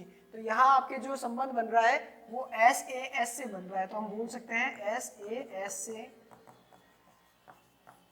त्रिभुज PQS जो हो जाएगा वो आपका समरूप हो जाएगा त्रिभुज TQR, ठीक है। नेक्स्ट क्वेश्चन की तरफ चलते हैं। क्वेश्चन नंबर 2 कह रहा है कि PQR एक समकोण त्रिभुज है जिसका कोण P समकोण है तथा QR पर बिंदु M इस प्रकार स्थित है कि PM जो है लंब है QR पे, ठीक है। इसके लिए डायग्राम बनाते हैं। एक त्रिभुज PQR इस प्रकार से दे रखा है कि बिंदु P जो है उस पे समकोण बन रहा है, और P से कोई भुजा जा रही है सामने, तो QR पर एक बिंदु M इस प्रकार से स्थित है कि ये भी इस पर क्या है, लंबवत है, ठीक है। ये क्या हो गया, इस पे लंबवत हो गया। अब हम क्या करते हैं कि हमें क्या सिद्ध करना है कि PM स्क्वायर। अब देखिए जो चीज हमें सिद्ध करनी है उसको एक बार हम देखते हैं। हमें दे रखा है PM स्क्वायर बराबर QM इंटू MR। तो ये कहीं ना कहीं दो भुजाओं का अनुपात है। कैसे, पी एम स्क्वायर, यहाँ क्यू एम जो है इसको हम नीचे ले आते हैं और एम आर को यही रखते हैं और जो इसका एक पी एम है वो इसके भाग में ले आते हैं। ठीक है, यानी पी एम और क्यू एम का अनुपात एम आर और पी एम का अनुपात जो है बराबर दे रखा है। इसका मतलब ये कहीं ना कहीं दो त्रिभुज बन रहे हैं। एक त्रिभुज तो बनेगा आपका पी एम आर, जिसमें आपके पी एम भुजा और इधर एम आर भुजा, ठीक है, ये वाली भुजा, ये भुजा और इस भुजा का अनुपात जो है दूसरे त्रिभुज ये पी क्यू एम या पी एम क्यू बोल सकते हैं, इसके क्यू एम और पी एम इनके बराबर है। ठीक है, तो इन दोनों त्रिभुज को सबसे पहले हम समरूप सिद्ध करेंगे, उसके बाद में हम कह सकते हैं कि हमारे जो त्रिभुजों में जो भुसंगत भुजाएं हैं उनका अनुपात क्या है, बराबर है। और इस अनुपात को अगर हमने बराबर सिद्ध कर दिया तो हम ये रूप आसानी से बना सकते हैं। ठीक है, तो सबसे पहले हम लेते हैं ये कोण हम x ले लेते हैं एम पी आर में। देखिए इसमें पी एम भुजा कॉमन आ गई हमारी, ये कोण हमारा 90 डिग्री का बन रहा है। तो हम काम करते हैं, सबसे पहले त्रिभुज लेते हैं, माना या त्रिभुज पी एम आर में माना कोण एम पी आर बराबर x डिग्री। ठीक है, अब ये x डिग्री है हमारा, तो इसके लिए हम क्या करेंगे, ये 90 दे रखा है तो ये बचा हुआ कोण कितना हो जाएगा, कोण पी आर एम हमारा हो जाएगा 180 में से हम माइनस करेंगे इसको और इसको, यानी 90 माइनस एक्स, 180 में से 90 गया तो ये हो जाएगा 90 माइनस एक्स डिग्री।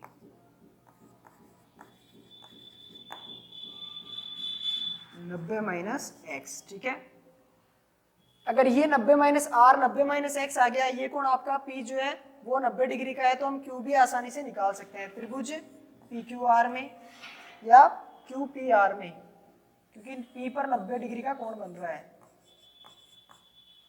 इसमें हो जाएगा कोण क्यू कोण पी प्लस कोण आर बराबर 180 डिग्री। कोण क्यू हमें ज्ञात करना है, कोण पी 90 डिग्री हो जाएगा, कोण आर हो जाएगा हमारा 90 माइनस एक्स बराबर 180 डिग्री।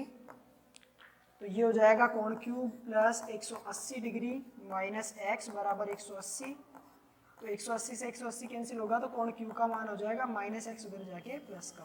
ठीक है, तो ये कोण भी हमारा कितना निकल के आ गया, x डिग्री निकल के आ गया। अब इन दोनों त्रिभुजों की हम बात करते हैं। ठीक है, त्रिभुज पी एम आर तथा त्रिभुज P M Q. P M R में क्या होगा, पी एम आर में सबसे पहले कोण m बराबर, इसमें भी कोण m होगा जो कि 90 डिग्री दे रखा है। ठीक है, उसके अलावा जो पी एम है वो दोनों में कॉमन भुजा दे रखी है।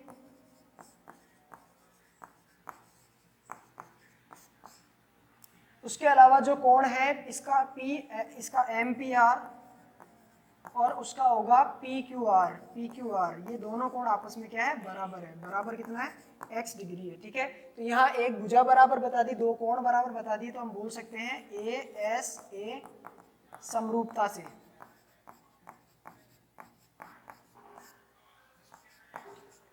ए से समरूपता से क्या होगा कि ये त्रिभुज इसके समरूप होगा, पर त्रिभुज का ऑर्डर से ही लिखना होगा हमें। कैसे लिखेंगे, यहाँ से पी एम आर लिखा है तो यहाँ से लिखना पड़ेगा हमें P, यहाँ से P बिंदु लिया है जहाँ पर x बन रहा है, तो यहाँ से क्यू एम पी लिखना होगा। ठीक है, त्रिभुज x वाले से शुरुआत करते हैं, x और समकोण की तरफ, तो ये हो जाएगा पी एम आर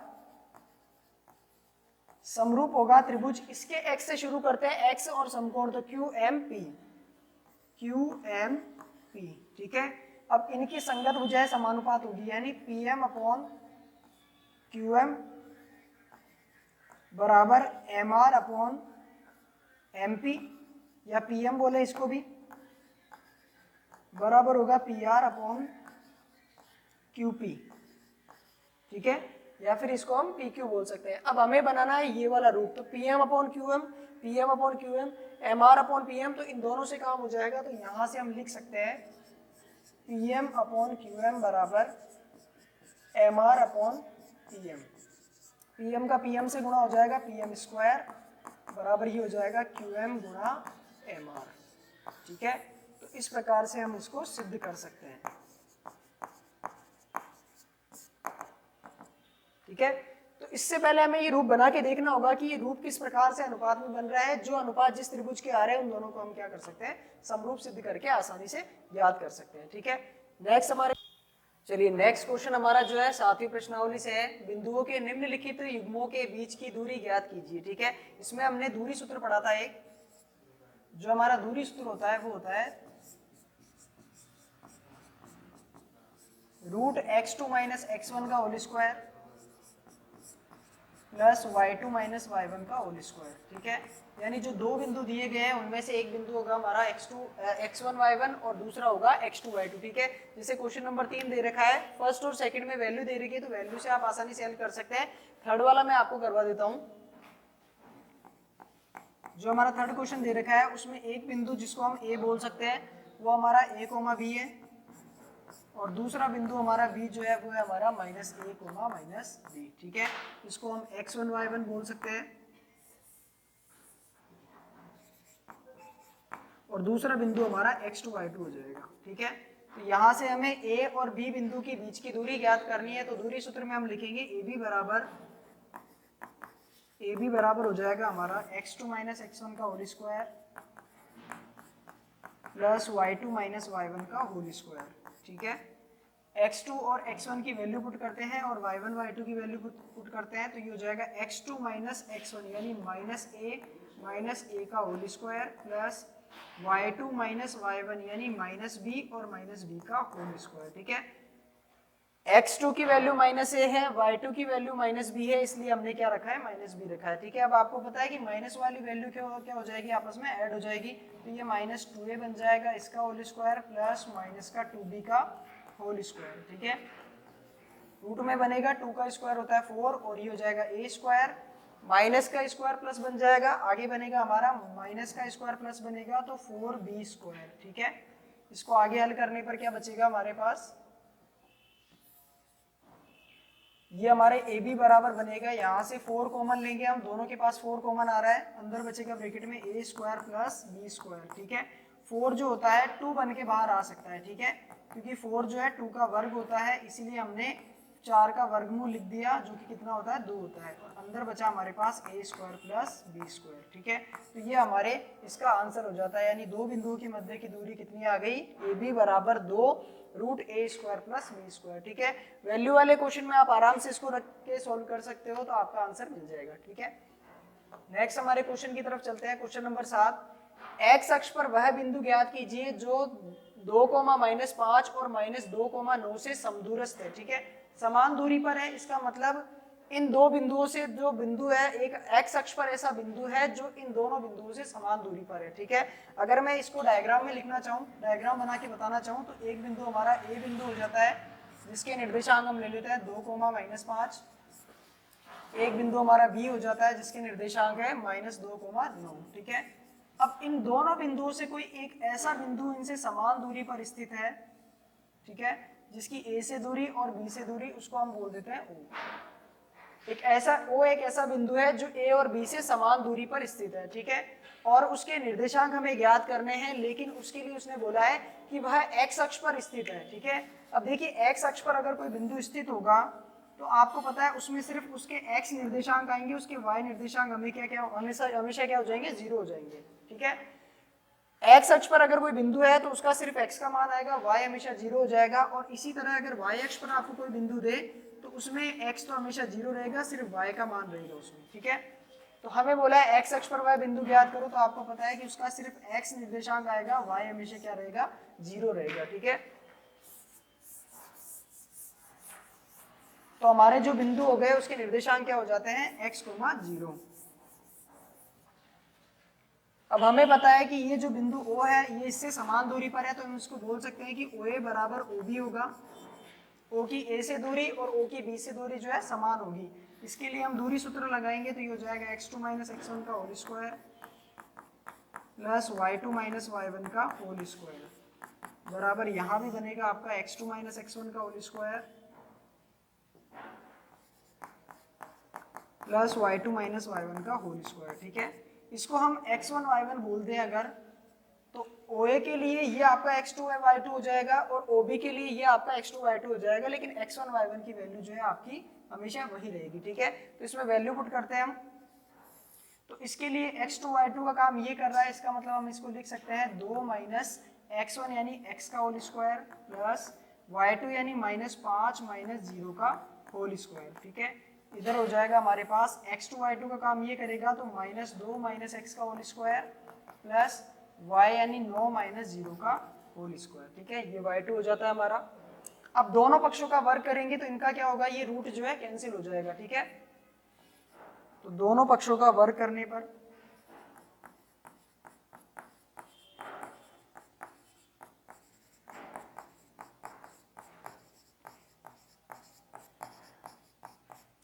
इसका वर्ग करेंगे तो यहाँ सिर्फ 2 माइनस एक्स का होल स्क्वायर बचेगा, जिसका होल स्क्वायर हम खोल लेंगे माइनस वाले फॉर्मूले से, ठीक है। यहाँ बचेगा हमारे पास सिर्फ -5 का होल स्क्वायर।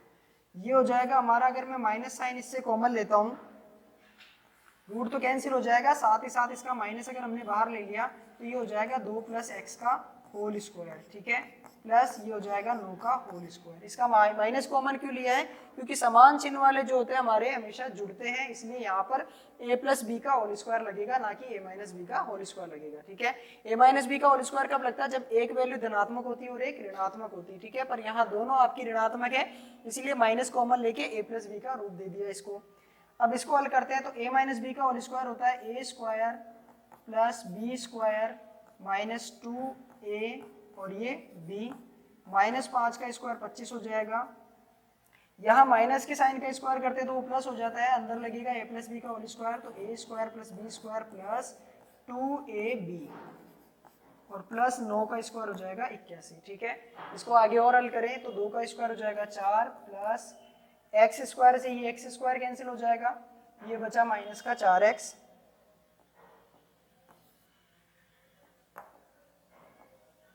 -4x प्लस 25 बराबर ये हो जाएगा 2 दूनी 4 प्लस 4x प्लस 81, ठीक है। ये 4x और 4x को कैंसिल नहीं कर सकते हैं क्योंकि ये माइनस का है और ये प्लस का है, तो इनको हम साथ में लिख लेते हैं। यहाँ से 4 से 4 कैंसिल हो जाएगा क्योंकि दोनों प्लस के हैं।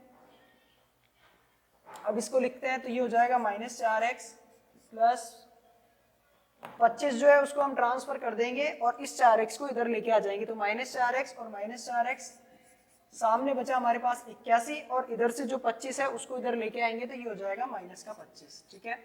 ये हो जाएगा -8x बराबर 81 में से अगर 25 को माइनस करते हैं तो 11 में से 5 गया 6 बचा, 7 में से 2 गया तो 5 बचा, यानी x बराबर आएगा 56 बटा -8, 8 7 56 यानी -7, तो x का मान आ गया -7 और ये x का मान आते ही हमारे O बिंदु के निर्देशांक आ जाएंगे। अतः हम कह सकते हैं अतः x अक्ष पर स्थित बिंदु, x अक्ष पर स्थित बिंदु क्या हो जाएगा हमारा, O बिंदु जो है उसके निर्देशांक हो जाएंगे -7, 0, ठीक है। तो इस प्रकार से हम जो किसी दो बिंदुओं से समदूरस्थ बिंदु के निर्देशांक आसानी से ज्ञात कर सकते हैं। नेक्स्ट क्वेश्चन की तरफ चलते हैं। हमारा 10th क्वेश्चन दे रखा है, x और y में एक ऐसा संबंध ज्ञात कीजिए कि xy बिंदु जो है इन दोनों में क्या है, समदूरस्थ है। सेम क्वेश्चन हो जाता है हमारा, एक बिंदु O दे रखा है हमें जिसके निर्देशांक x y दिए हैं, इसको आपको ज्ञात नहीं करना है, इनमें संबंध ज्ञात करना है, यानी एक इक्वेशन बनेगी जो x और y में आएगी। ये बिंदु हमारा 3,6 है और अगला बिंदु हमारा -3,4 है, ठीक है। इसको P और इसको Q बोल देते हैं, तो यहाँ से हम बोल सकते हैं कि OP बराबर OQ हमें दे रखा है क्योंकि ये बिंदु इनसे समान दूरी पर है।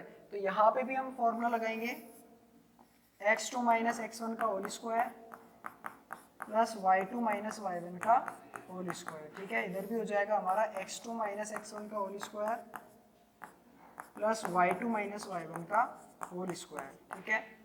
इसको अगर हल करेंगे x2 की वैल्यू कितनी है, x2 की वैल्यू ये हो जाएगी, तो 3 माइनस x का होल स्क्वायर प्लस y2 यानी 6 माइनस y का होल स्क्वायर बराबर, इधर वैल्यू पुट करें तो -3 माइनस x का होल स्क्वायर, y2 यानी 4 माइनस y का होल स्क्वायर, ठीक है। इनका स्क्वायर करेंगे दोनों तरफ तो ये कैंसिल हो जाएगा रूट से, यहाँ a माइनस बी का होल स्क्वायर लगेगा, a square plus B square minus 2a और ये b, प्लस यहाँ भी A square plus B square minus 2a और ये b बराबर यहाँ भी लिखो, दोनों माइनस के यानी प्लस वाला होल स्क्वायर लगेगा तो A square plus B square plus 2a और ये b, यहाँ माइनस का लगेगा तो A square plus B square minus 2a और ये b। ठीक है, कैंसिल होने वाली चीज़ों को कैंसिल कर देते हैं, एक्स स्क्वायर वाई स्क्वायर गया एक्स स्क्वायर वाई स्क्वायर से, उसके अलावा और चीज़ क्या कैंसिल हो रही है हमारी 36 और ये बाकी चीज़ें कैंसिल नहीं हो रही है। ये 3 का स्क्वायर यानी ये भी 9 है और ये भी 9 है, ये भी कैंसिल हो जाएगा। अब इनको हल कर लेते हैं तो ये हो जाएगा माइनस का 6x प्लस 36 माइनस का 12y बराबर इधर हो जाएगा 6x प्लस 16, 6x प्लस 16 और माइनस का 8y।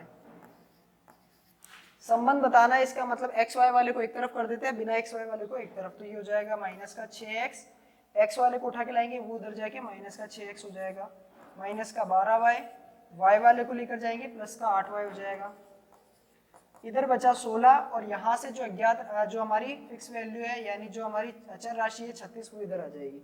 इनको हल करें तो ये बनाएगा माइनस का 12x और माइनस का 4y बराबर ये हो जाएगा माइनस का 20। ठीक है, पूरी इक्वेशन में से क्या करते हैं माइनस साइन के साथ साथ हम कॉमन ले लेते हैं 4। ठीक है, क्योंकि 4 सबके गुणनफल है, तो यहाँ से हम समीकरण में से -4 कॉमन लेते हैं तो हमारे पास बचेगा 3x प्लस वाई बराबर -20 हो जाएगा। ठीक है, तो 3x प्लस वाई बराबर हो जाएगा -20 बटा -4 यानी ये कैंसिल होगा 5 बार, तो 3x प्लस वाई बराबर क्या बनेगा 5। ये हमारे x और y में क्या हो जाता है संबंध हो जाता है। ठीक है, तो इस प्रकार से x और y में हम आसानी से संबंध ज्ञात कर सकते हैं अगर हमें समदूरस्थ दे रखा है तो।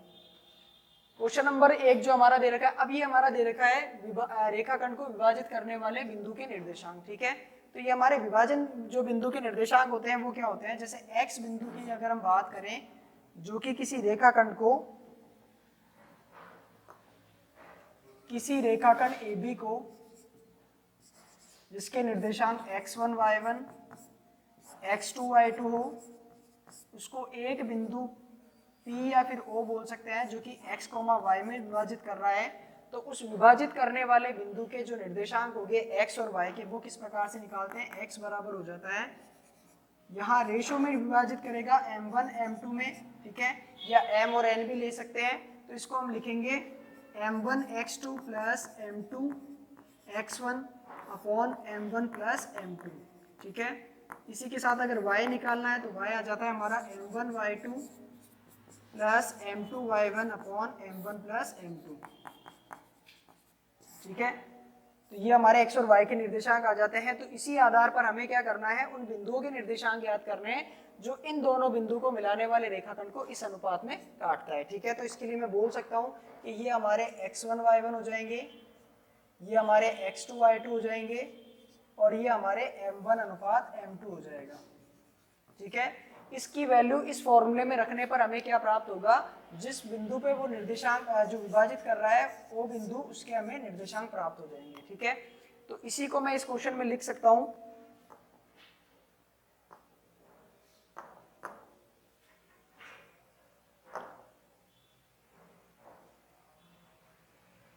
या इसी चीज में हम डायरेक्ट वैल्यू पुट करके निकाल लेते हैं इसको कि हमें x ज्ञात करना है। तो x के लिए हम क्या करेंगे, m1 x2, m1 कितना है 2, x2 कितना है हमारा 4 प्लस m2 x1, m2 हमारा 3 है और x1 है हमारा -1 अपॉन m1 प्लस m2 यानी 2 प्लस 3। ठीक है, तो x बराबर हो जाएगा 4 दूनी 8 प्लस माइनस माइनस का 3 बटा 5, तो x बराबर होगा 5 बटा 5 यानी 1। ठीक है, x का मान कितना है हमारे पास 1 आया। इसी तरीके से y का मान निकाल सकते हैं, तो y बराबर होता है हमारा m1 y2 यानी 2 गुणा y2 हमारे पास है -3 प्लस m2 यानी 3 गुणा y1 हमारे पास है 7 बटा m1 प्लस m2, तो y बराबर हो जाएगा -6 प्लस 7 21 बटा 5 और 21 में से 6 माइनस करने पर बचेगा 15 बटा 5 यानी ये जाएगा 3 बार। ठीक है, तो y का मान कितना आया हमारे पास 3 आ गया। अतः हम कह सकते हैं विभाजन बिंदु ओ के निर्देशांक, ठीक है। जो विभाजन करने वाला बिंदु ओ है उसके निर्देशांक क्या हो जाएंगे हमारे पास 1,3 यानी x वाले वैल्यू को पहले दिखाते हैं, उसके बाद में y वाली वैल्यू को दिखाते हैं। नेक्स्ट हमारे क्वेश्चन की तरफ चलते हैं। बिंदु 4,-1 और -2,-3 को जोड़ने वाले रेखाखंड को समत्रिभाजित करने वाले बिंदुओं के निर्देशांक ज्ञात कीजिए, ठीक है। एक रेखाखंड दे रखा है इस प्रकार से, जिसको हम ए बी नाम दे सकते हैं। ये ए हो जाएगा, ये बी हो जाएगा, ये होगा 4,-1 और ये होगा -2,-3, ठीक है। इसको समान 3 भागों में विभाजित करने वाले बिंदुओं के निर्देशांक ज्ञात करने हैं, यानी एक बिंदु तो ओ होगा, एक बिंदु ओ डैश होगा, ठीक है। तो ओ के निर्देशांक हम बोल सकते हैं x1 y1 या x, y, और ये हो जाएंगे हमारे x डैश, y डैश, ठीक है। इन बिंदुओं के निर्देशांक ज्ञात करने हैं। अब देखिए निर्देशांक ज्ञात करने के लिए हमें अनुपात चाहिए होगा, हमें इस O के लिए अनुपात चाहिए होगा, O डैश के लिए अनुपात चाहिए होगा, ठीक है। तो देखिए O का अनुपात और O डैश का अनुपात निकालने से पहले आप इस चीज को समझे कि जो AB रेखाखंड है वो समान 3 भागों में विभाजित हो रहा है। इसका मतलब प्रत्येक टुकड़ा क्या है, आपस में बराबर है। अगर प्रत्येक टुकड़ा आपस में बराबर है तो इनके अनुपात क्या हो जाएंगे, 1:1:1, ठीक है। अगर बराबर हिस्से में है तो उनके अनुपात क्या हो जाएंगे, समान हो जाएंगे। अब इस O की बात करूं अगर मैं, तो इसके लिए m1 अनुपात m2 कितना हो जाता है, 1:2, ठीक है। इसके लिए अनुपात बनता है 1:2, और इसके लिए m1 m2 की बात करूं अगर मैं, तो इसके लिए बनेगा 2:1, ठीक है। क्या बनेगा, 2:1। तो हमारे पास अनुपात आ गए, x1 y1 x2 y2 हमारे पास है, तो हम O के निर्देशांक आसानी से ज्ञात कर सकते हैं, ठीक है। बिंदु O के निर्देशांक,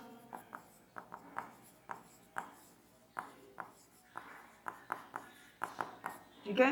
बिंदु O के निर्देशांक दे रखे हैं x, y। इस x, y को हमें पता है कि कैसे निकालना है। x निकालते हैं हम m1 x2 plus m2 x1 upon m1 plus m2, y हम निकालते हैं m1 y2 plus m2 y1 upon m1 plus m2, ठीक है।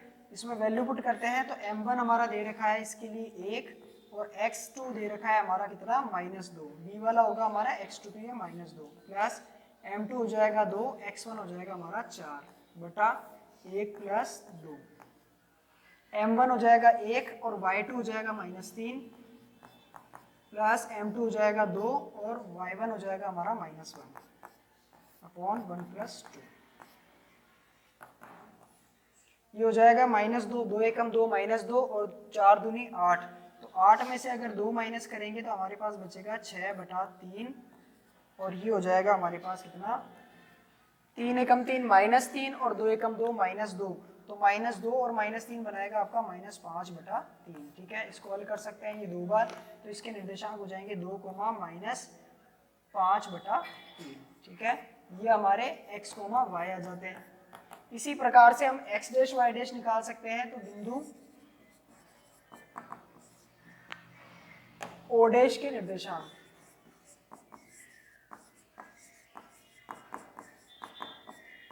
इसके लिए हम लिखेंगे x डैश, y डैश बराबर होगा m1 x2 plus m2 x1 upon m1 plus m2, y हो जाएगा हमारा m1 y1 m1 y2 plus m2 y1 upon m1 plus m2।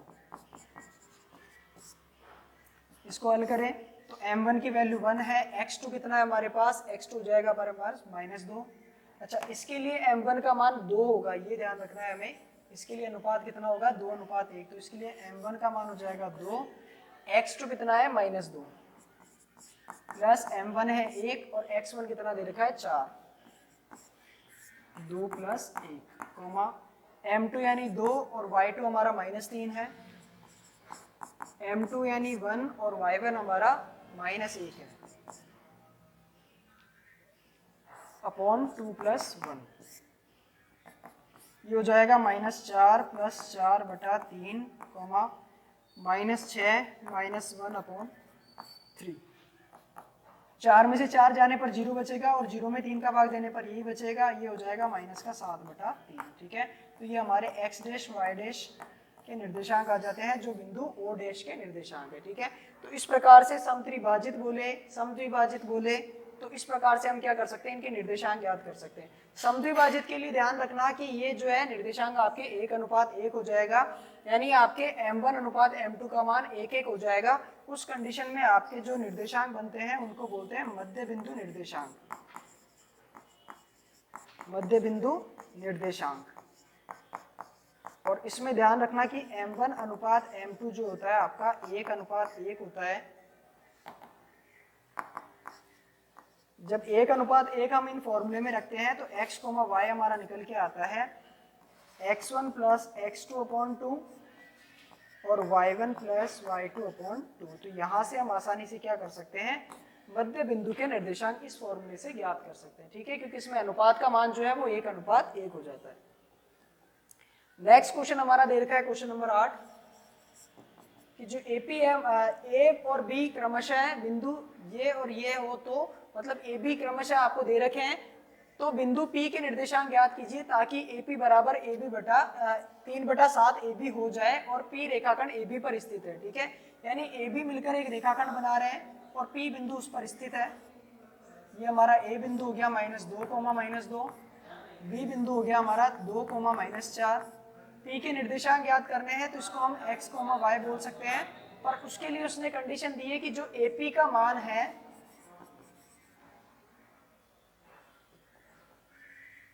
जो हमारे AP का मान है वो 3/7 AB होगा। यानी इसको अगर मैं अनुपात में लिखना चाहूं तो AP के अपॉन में अगर मैं AB को लेकर जाऊं तो यहां से AP और AB का अनुपात आ जाता है 3/7। ठीक है, इसका मतलब ये हो गया कि AP का मान आपका 3 है और AB का मान 7 है। तो इसको थोड़ा सा सही करके लिख लेते हैं हम।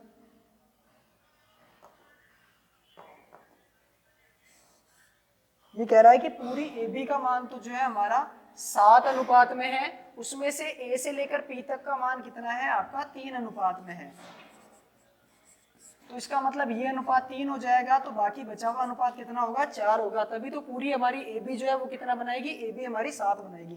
तो यहाँ से AP का अनुपात आ गया, हम जो है यहाँ से PB का अनुपात ज्ञात कर सकते हैं। तो PB का अनुपात ज्ञात करने के लिए हम क्या करेंगे, AB - AP, और PB का अनुपात हमारा आ जाएगा 7 - 3 यानी 4। ठीक है, तो ये PB का पार्ट आ गया हमारा 4 अनुपात में, ये आ गया 3 अनुपात में।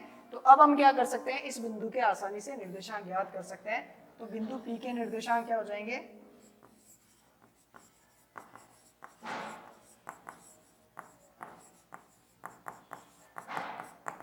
ये हो जाएगा हमारा x, y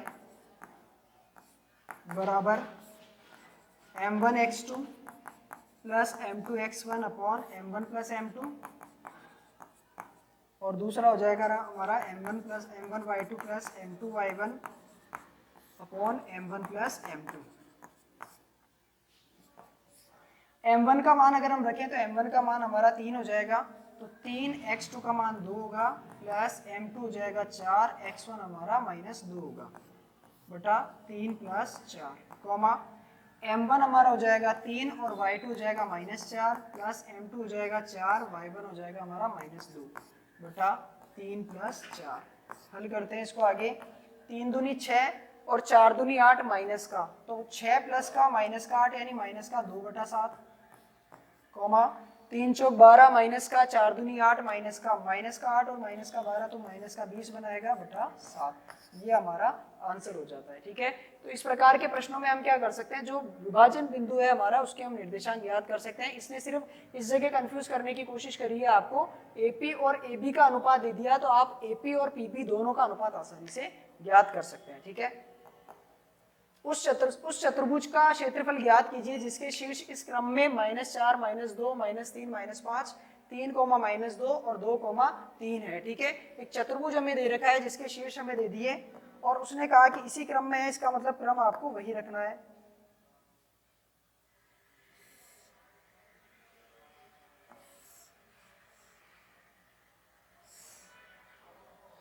तो कुछ इस प्रकार से हमें एक त्रिभुज दे रखा है जिसके निर्देशांक हम A, B, C और D ले लेते हैं। ठीक है, अब उसने कहा है कि उसका पहला शीर्ष तो जो है -4 -2 है, दूसरा शीर्ष है उसका -3 -5, अगला है उसका 3 -2 और लास्ट हो जाएगा 2 3। ठीक है, इसका हमें क्षेत्रफल ज्ञात करना है। देखिए चतुर्भुज के क्षेत्रफल का कोई भी फॉर्मूला हमने नहीं पढ़ा है, हमने सिर्फ त्रिभुज का फॉर्मूला पढ़ा है, त्रिभुज ABC का फॉर्मूला। ठीक है, ABC का क्षेत्रफल, उसका जो फॉर्मूला होता है वो होता है हमारा 1/2 x1 y2 - y3 plus x2 y3 - y1 plus x3 y1 - y2। ठीक है, ये हमारे त्रिभुज के क्षेत्रफल का फॉर्मूला होता है। तो चतुर्भुज का नहीं है, इसका मतलब हमें क्या करना होगा, हमारे चतुर्भुज को 2 त्रिभुज में विभाजित करना होगा। तो एक विकर्ण की सहायता से हम इसको 2 त्रिभुज में डिवाइड कर सकते हैं। ये हमारा पहला त्रिभुज हो जाता है, ये दूसरा हो जाता है। दोनों त्रिभुज का क्षेत्रफल निकाल के अगर हम उसको जोड़ेंगे तो हमें चतुर्भुज ABCD का क्षेत्रफल प्राप्त हो जाएगा। ठीक है, तो हम निकालते हैं सबसे पहले त्रिभुज ABC यानी फर्स्ट वाले का क्षेत्रफल। तो इसके लिए हमारा जो होगा x1 y1 x2 y2 x3 y3 हो जाएगा। ठीक है, तो वैल्यू पुट करते हैं इसमें 1/2 x1 -4 y2 -5 minus y2 y3।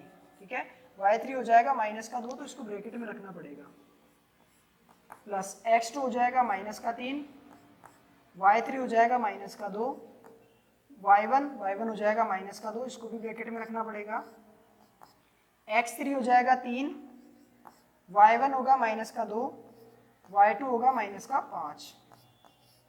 ठीक है, इसको हल करते हैं तो ये होगा 1/2 -4, अंदर वाले को सॉल्व करें तो माइनस माइनस प्लस का 2 बनाएगा, -5 में से प्लस का 2 जाएगा तो -3 बचेगा, प्लस -3 बचा है अपने पास, माइनस माइनस प्लस का 2 हो जाएगा, 2 में से 2 माइनस होगा तो ये 0 हो जाएगा, प्लस 3 गुणा माइनस माइनस प्लस का 5, 5 में से 2 को माइनस करेंगे तो प्लस का 3 बचेगा, 1/2, 3 चौक 12, माइनस माइनस प्लस का 12 और ये हो जाएगा 0 और यहाँ बचेगा 3 तिया 9। ठीक है, तो ये हो जाएगा 1/2, 12 और 9 हमारा बनाएगा 21 और 21 को 2 से विभाजित करने पर आएगा 10.5। ठीक है, वर्ग इकाई क्षेत्रफल है तो इसकी इकाई कौन सी आएगी, वर्ग इकाई। ये हमने फर्स्ट पार्ट का एरिया निकाल लिया, अब हमें दूसरे पार्ट का एरिया निकालना होगा। तो दूसरा पार्ट हमारा है त्रिभुज ACD। तो त्रिभुज ACD का क्षेत्रफल ये हो जाएगा हमारा 1/2, फिर से x1 y2 - y3 plus x2 y3 - y1 plus x3 y1 - y2।